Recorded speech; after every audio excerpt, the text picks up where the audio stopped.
I don't know whether you've ever heard the quote, "the profit is in the grey area," when you're talking about builders, but if we think about from our perspective, the money that we lose is definitely in the grey area. So what can we do about it?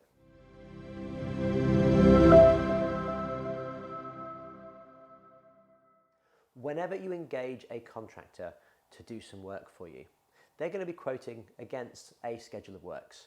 And hopefully that's quite a detailed document that you or one of your team has put together. However, the builder is always going to try and give themselves some leeway in case there's a change on site, in case there's something that costs a little bit more than they thought, so they can come back and charge you later. So how do we mitigate against that? Well, is we reduce the amount of grey area.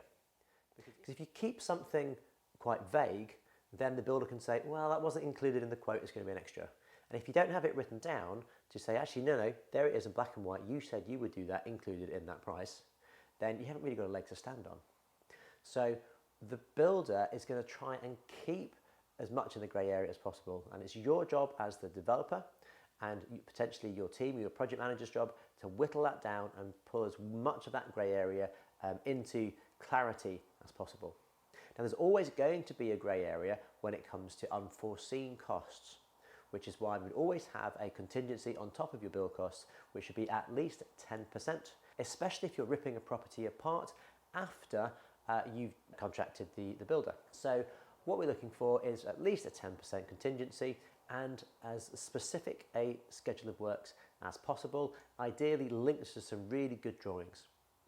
Now, to avoid grey areas appearing throughout the period of the build, then always have written communication with the builder. The worst thing you can do is agree something in person or over the phone and not write it down, because then it becomes he said, she said.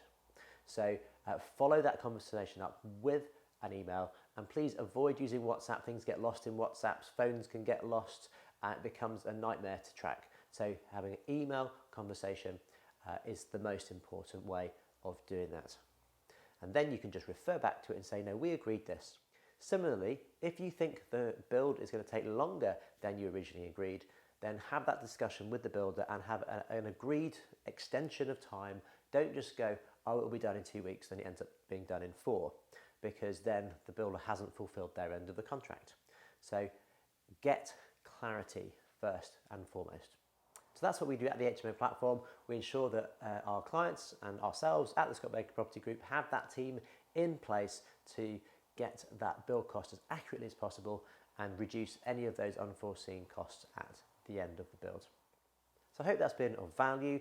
If you'd like to hear more about what we do at the HMO platform and how maybe that team could benefit you, then head over to our website, thehmoplatform.co.uk, for more information about some of the free resources we have and some of the events that we run.